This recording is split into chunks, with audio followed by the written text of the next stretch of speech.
Հարգելի հայրենակիցներ, բարև ձեզ։ Այսօր ձեր հետ միասին մենք խոսելու ենք Ուկրաինայում ստեղծված իրավիճակի մասին, եւ իրավիճակը իրականում շատ ծանր է այս պահին դրությամբ, որովհետեւ այսօր Ռուսաստանը փաստացի այնպիսի հարվածներ է հասցրել Ուկրաինայի վրա, որը բերել է լայնածավալ, ինչպես դուք այստեղ քարտեզում տեսնում եք, խախտումների հոսանքի մատակարարման, կարելի ասել ամբողջ պետության մակարդակով, եւ դա վերաբերվում է ինչպես մայրաքաղաք Կիևին, այդպես էլ արևմտյան եւ արևելյան հատվածներում, հատկապես կենտրոնական, տեսնում եք, հեռու արևմտյան հատվածներին չի վերաբերվել, կենտրոնական հատվածներին է հատկապես վերաբերվել, եւ հոսանք չկա, Կիևում չկա նաեւ ջուր, որովհետեւ հոսանքից է կախված նաեւ դա, եւ ընդհանուր առումով իրավիճակը իրոք ծանր է, բացի դրանից նույն այս էլեկտրահամակարգի ուրեմն ուղղությամբ հարվածի հետևանքով խախտվել է հոսանքի մատակարարումները դեպի Մոլդովա, որովհետև Ուկրաինան է մեծ մասամբ մատակարարում այս հոսանքը դեպի Մոլդովա եւ կարելի ասել ամբողջ արդեն այս տարածաշրջանը Ուկրաինան եւ Մոլդովան հիմա այդ ազդեցության հետևանքում են գտնվում Ռուսաստանի կողմից հարվածի, որի հետևանքով հոսանք փաստացի չկա։ Սա իհարկե ստեղծում է շատ ծանր հումանիտար իրավիճակ, որովհետև պետք է փաստացի արձանագրել, որ հիմա շատ ցուրտ է Ուկրաինայում եւ ընդհանուր առումով ուրեմն եթե մենք ձեր հետ միասին ֆիքսենք խոսքին այս պահի դրությամբ ինչպիսի եղանակ է Կիևում, ապա -10 աստիճան է այս պահին եւ ուրեմն գիշերը կլինի -17 Կիևում, իսկ հիմա երեկոյան ժամը 7-ն է Երևանի ժամով, -10 է, ինչպես ասացի։ Շատ լավ հասկանում եք ինչքան է դա, ինչքան ցածր է եւ ինչ խնդիրներ է ստեղծում եւ հիշեցնեմ ձեզ, որ օրերս Միացյալ Նահանգների նախագահ Դոնալդ Թրամփը կոչ էր արել եւ նույնիսկ խոսակցություն կար, որ դիմել էր, խնդրել էր նաեւ ինչ որ այդպիսի գնահատականներ Մոսկվայից հնչացին, որ Ռուսաստանը հարվածներ չհասցնի Ուկրաինայի մայրաքաղաք Կիևին եւ էներգո համակարգին, հաշվի առնելով, որ շատ լուրջ ցրտեր են գալի դեպի Ուկրաինա։ Հիշեցնեմ, որ Վլադիմիր Պուտինի խոսնակ Պեսկովը ասաց, որ այո, իրանք հաշվի կառնեն Միացյալ Նահանգների խնդրանքը եւ իրականում դրանից հետո մենք տեսնում ենք այսպիսի իրավիճակ, միշտ հակառակն է տեղի ունենում, այսինքն եթե Ռուսաստանին դու խնդրում ես ինչ-որ մի բան, խոսքին Միացյալ Նահանգները կոչ անում, որ չհարվածի Ուկրաինային, հակառակը ավելի շատ է սկսում հարվածել եւ այստեղ պետք է հստակ արձանագրել մեկ բան, որ այս թեման շատ մեծ կարևորություն ունի եւ սա շարունակվող ռուս-ուկրաինական պատերազմի կարևորագույն փուլերից մեկն է, որովհետեւ սա արդեն էներգոհամակարգը նաեւ բերում է լրջագույն խնդիրների ամբողջ պետության մակարդակով։ Հիմա ձեր հետ միասին մենք մանրամասն կխոսենք այս հարցի մասին, նաեւ երկար ժամանակ է չենք տեսել, թե ինչ է տեղի ունենում ճակատում եւ կխոսենք նաեւ քարտեզի շնորհիվ, ինչպես տեսնում եք, այսպիսի քարտեզ կա, հուսով եմ ձեր դուրը գալիս է այս կարգավիճակը, ես կարողացա գտնել այնպիսի տարբերակ, որովհետեւ մի քանի տարբերակ կար եւ մի քանիսը անկեղծ ասած խնդիրներ էին ստեղծում, հենց YouTube-ի հետ էլ, որակի հետ էլ եւ այլն, այս տարբերակն է ամենաընդունելին, որ այսպես քարտեզով ձեզ ցույց տամ, եւ հուսով եմ, որ ձեր դուրը գալիս է եւ եթե այո, խնդրեմ մեկնաբանություններում դա հաստատեք եւ ապագայում նաեւ այսպիսի քարտեզ կամ որևէ տեղեկատվություն այստեղ այսպես ցույց տամ ձեզ։ Միջև անցնելը բուն վերլուծությանը, ես հիշեցնեմ ձեզ եւ կոչ եմ անում, որ անպայման լայքեք այս վերլուծությունը, դրանով դուք շատ կարեւոր ձևով օգնում եք իմ ալիքի եւ մեր ալիքի հետագա զարգացմանը, գրեք մեկնաբանությունները, բաժանորդագրվեք, դրեք զանգակը եւ դրանով աջակցում եք դուք ալիքին։ Շնորհակալություն, անցնենք առաջ։ Ինչպես տեսնում եք, հարգելի հայրենակիցներ, այս պահի դրությամբ ամբողջ դուք այստեղ Ուկրաինայի տարածքն եք տեսնում, փաստացի եւ պետք է արձանագրվի, որ ամբողջ այս տարածքում դա ներառում է, ինչպես տեսնում եք, մայրաքաղաքը կենտրոնում Կիևը, Ժիտոմիրսկի շրջանը, արևմտյան հատվածում, ինչպես նաեւ ուրեմն Վիննիցայի շրջանը, ավելի հարավում, Օդեսան նաեւ ներառում է, Կրիվոյ Ռիգը նաեւ ներառում է, Դնիպրոն քաղաքը, Խարկովի ուղղությունով էլ, Սումի ուղղությունով էլ 5 ժամ առաջ է մոտավորապես տեղի ունեցել եւ կարելի ասել ամբողջ Կիևում 5-6 ժամ առաջ անջատվել էր հոսանքը ամբողջ Ուկրաինայում Եվ զուգահեռ դրան նաև ամբողջությամբ Կիևում չկա ջուր, ջրի մատակարարումներ տարբեր շրջանների Կիևի։ Բացի դրանից, պետք է ասել, որ այս հարվածների իրական պատճառները դեռ հստակ չեն, որովհետև պետք է ասել, որ խոսքին միջուկային այդ կարևորագույն միջազգային կառույցը ՄԱԳԱՏԷ-ն հայտարարություն է տարածել եւ ուրեմն ասել է, որ ատոմակայանի հետ խնդիր կա ուկրաինական եւ Չեռնոբիլի ատոմակայանը կարելի է ասել, որ միանգամից այդպիսի անջատում տեղի ունեցավ այդտեղ եւ դա վերաբերվում է նրան, որ անջատվել է հոսանքային համակարգը, այսինքն եթե հոսանքային համակարգը պետությունում անջատվում է, ապա ատոմակայանների ուղղությամբ լուրջ խնդիրներ է ձևավորվում եւ Ռուսաստանը այսպիսի հարվածներ հասցնելով կարելի է ասել աննախադեպ ուրեմն լրջագույն խնդիրներ է ստեղծում ատոմակայանների անվտանգության համար։ Ուկրաինան ակտիվորեն աշխատում է այն ուղղությունով, որ վերականգնի ատոմակայանի եւ էլեկտրոհամակարգի այս փոխանցումները, բայց բացի դրանից պետք է ասել, որ իհարկե դա նպատակ ունի հենց ատոմակայանների գործունեությունը նաև կայացնի։ Այս պահի դրությամբ չկա տեղեկատվություն նրա մասին, որ որևէ տեղ ատոմակայանի հետ խնդիր է ձևավորվել, այսինքն նկատի ունեմ, որ որևէ միջուկային միջադեպ է տեղի ունեցել, չկա եւ շատ լավ է իհարկե որ չկա որևէ այդպիսի տեղեկատվություն։ Ուրեմն Կիևում նաև պետք է ասել, որ մետրոն չէր աշխատում եւ երկար ժամանակ կարելի է ասել, որ չկար այդ 4-5 ժամ մոտավորապես, ինչպես նաև մոտավորապես 4-5 ժամ ջուր չկար ամբողջ Կիևում, այս պահի դրությամբ սկսվել է վերականգնվում է արդեն ջրի մատակարարումները, ինչպես նաև մետրոյի գործունեությունը եւ նույն Կիևում էլ արդեն հիվանդանոցների համար սկսել են վերականգնել են մատակարարումները հոսանքի։ Մի քանի շրջանում նաև հատկապես Խարկովի, Ժիտոմիրի եւ Օդեսայի շրջաններում հոսանքի մատակարարումները արդեն վերականգնել են։ Իրավիճակը իհարկե զգացվում է, որ շատ ծանր է եւ այս իհարկե քայլը կարելի է ասել, որ նաև ցույց է տալիս պատերազմի ծանրությունը այս պահի դրությամբ։ Մենք պետք է ձեր հետ միասին նաև հասկանանք սա ինչ նաև գործընթացների հետ է կապված եւ ինչ է տեղի ունեցել։ Հստակ կոնկրետ տեղեկատվություն, թե ինչ հարված է տեղի ունեցել, այս պահի դրությամբ չկա։ Եվ ոնց հասկանում եմ, հարվածների հետևանքով ստեղծվել է այսպիսի ուրեմն իրավիճակ, որի հետևանքով ստիպված եղավ ամբողջ արտակարգ ուրեմն անջատում տեղի ունենա էլեկտրաէներգիայի մատակարարման ամբողջ պետության ծավալով եւ այդ արտակարգ անջատումը փաստացի կարա վերաբերվի հենց որևէ հարվածին Ռուսաստանի, որը բերել է ուրեմն այդպիսի իրավիճակի։ Մենք քարտեզի վրա ձեր հետ միասին այստեղ տեսնում ենք իրականում, որ իրավիճակը հետևյալն է, Սումի հատվածում է տեղի ունեցել հարված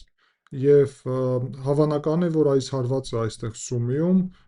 ինքն է իրականում ստեղծել այն իրավիճակը, որի մասին մենք ձեր հետ հիմա միասին խոսում ենք։ Բացի դրանից հիշեցնեմ ձեզ, որ Սումի հատվածում Ռուսաստանի զորքերը խորացած են նաև եւ այս փոքր հատվածը ունեն գրաված այստեղ, բայց ուկրաինական զորքերը Ծյոտկինայի հատվածում այս երկու փոքր հատվածը ունեն գրաված։ Իրավիճակը Սումի հատվածում այսպիսին է եւ եթե գնում ենք դեպի ավելի հարավ, տեսնում ենք, որ այստեղ են մի փոքր ռուսները խորացած, դրանից հետո խորացած հատվածներ չկա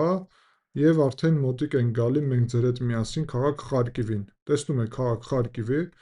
այս ուղղությունով ուկրաինացիք այստեղ են մի փոքր խորացած, իսկ ռուսները կարմիրով են նշված որ հատվածում եւ հատկապես Խարկիվի ուղղությունով այս ուղղությամբ, տեսնում եք այս ուղղությունը, առաջընթաց են փորձում ապահովել։ Մի փոքր հեռվից ձեզ ցույց տամ իրավիճակը,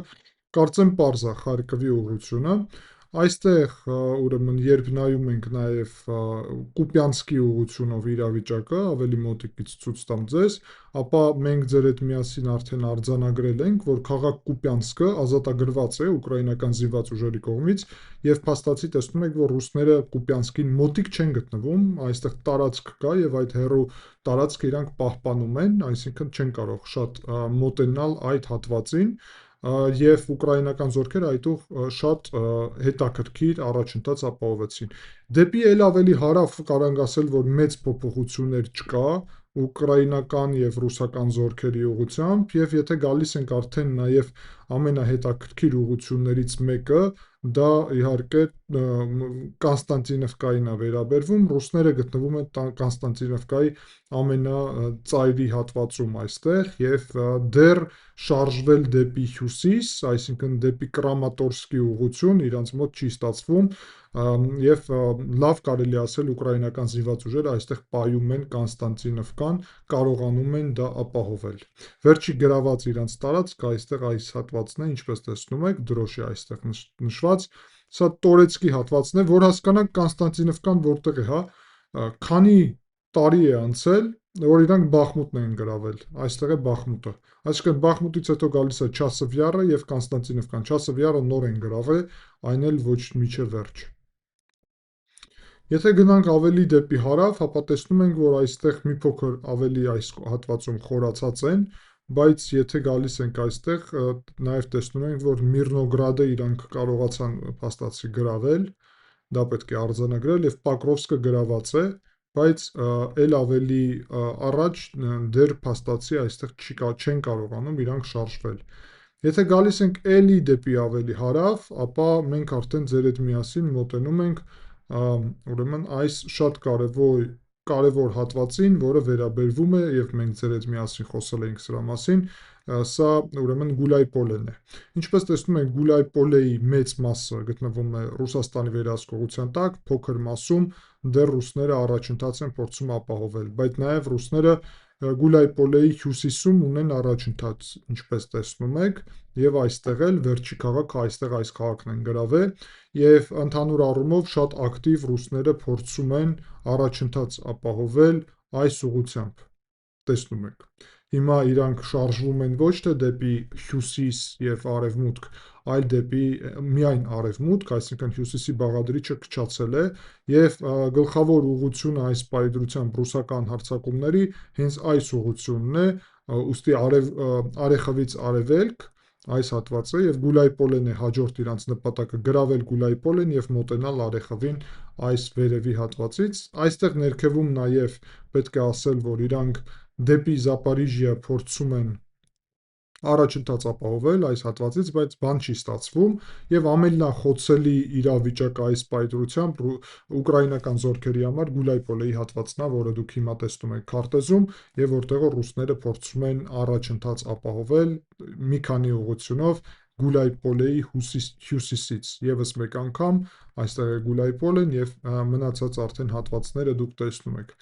Ընդհանուր առումով այսպիսի է քարտեզի վրա իրավիճակը, հարվածներ ռուսները ակտիվորեն շարունակում են Զապարիժիայի վրա,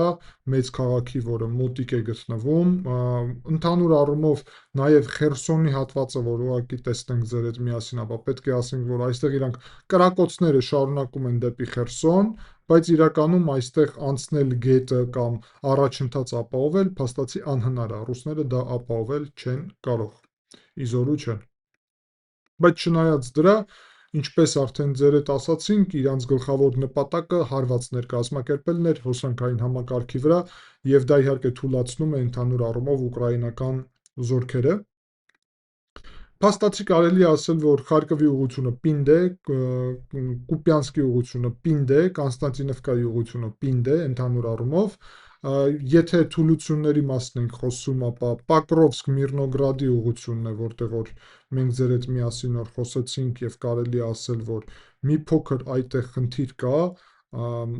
կարծեմ այստեղ է Պակրովսկ Միրնոգրադը, հեսա ցույց տամ ձեզ եւս մեկ անգամ, մոտավորապես այստեղ պետք է լինի, այո, այստեղ է, կարողանալու են Միրնոգրադը գրավելուց հետո փաստացի մի փոքր այստեղ առաջընթաց ապահովել, բայց ոնց հասկանում եմ, մարտական իրավիճակը այստեղ էլ թեթև է,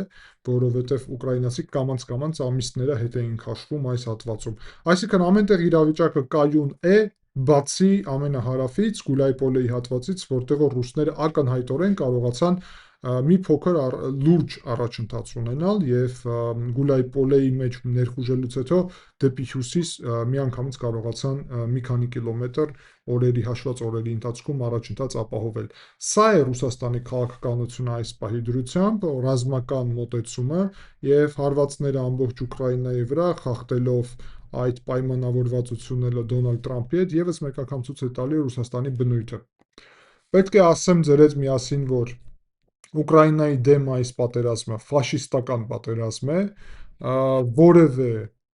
իրական պատճառներ ուկրաինացի ժողովրդին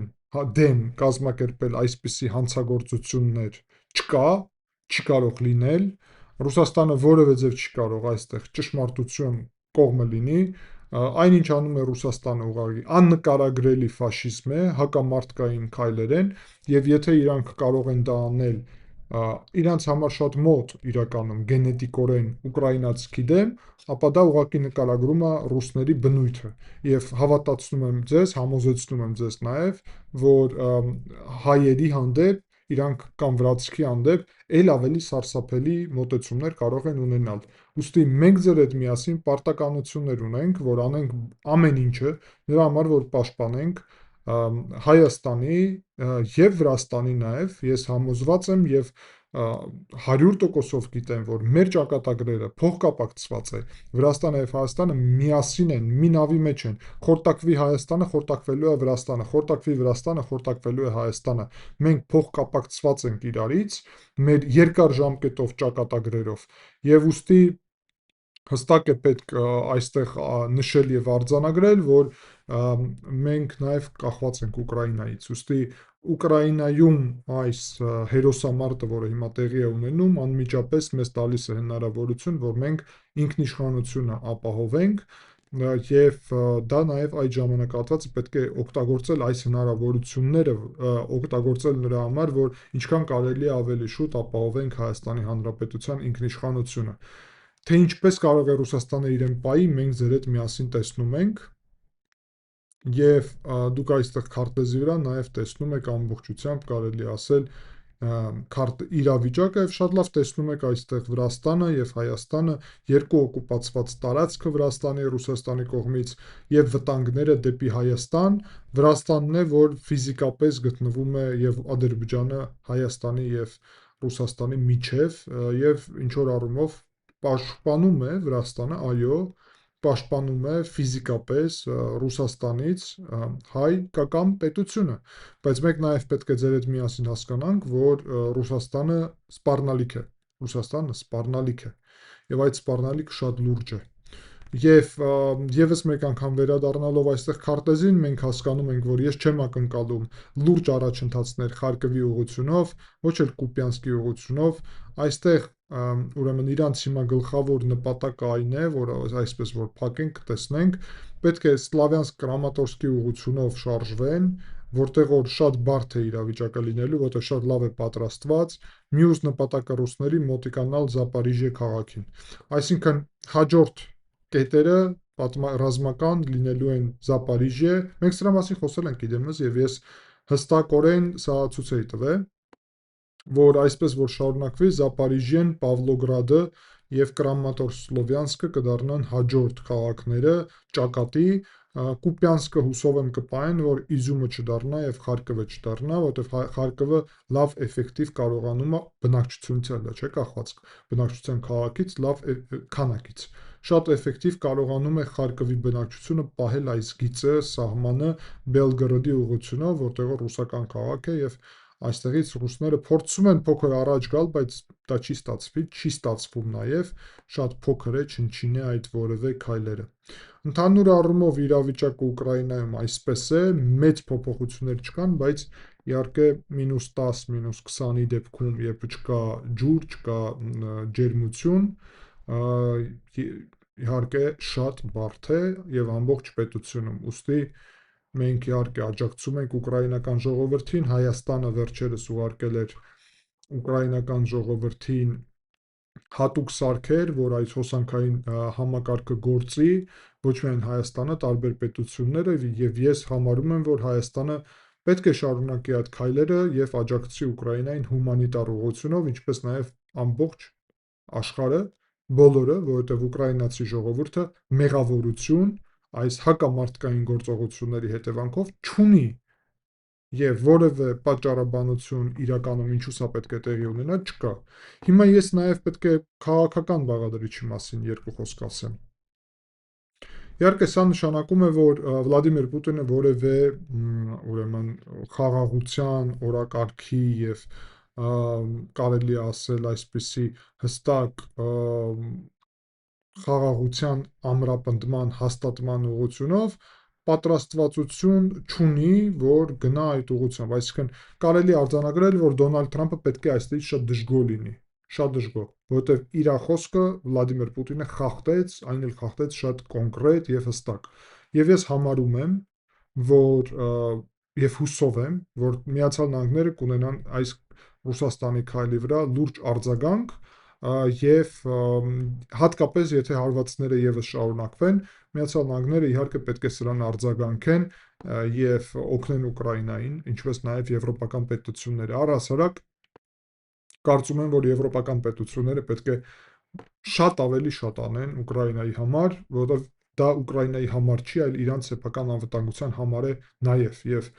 այդ ուղղությամբ պետք է մեծ գործ անել, շատ մեծ գործ, շատ մեծ ներդրումներ, հուսով եմ Ուկրաինային զենքի եւ ուրիշ մատակարարումները կբազմապատկվեն եւ որովհետեւ դա ունի կենսական կարևորագույն նշանակություն այսպիսի իրավիճակում, որը մենք ձեր հետ միասին տեսնում ենք, շատ բարդ իրավիճակ է, ամբողջ պետությունում չկա հոսանք, այստեղ ամենտեղ գնում է ռազմական գործողություններ, որտեղ որ դուք տեսնում եք հարվածներ եւ այլն։ Մի խոսքով իրավիճակը բարդ է։ Հարգելի հայրենակիցներ, ես ուզեցա ձեզ թարմ տեղեկատվություն հայտնեմ Ուկրաինայում տեղի ունեցող իրադարձությունների մասին, այսպիսի քարտեզի ձևաչափով ինձ հետաքրքրում է ձեր կարծիքը, արդյոք սա ավելի օգտակար է եւ եթե այո, խնդրեմ, որ գրեք դա մեկնաբանություններում։ Շնորհակալ եմ ձեր ուշադրության համար, կհանդիպենք, ցտեսություն։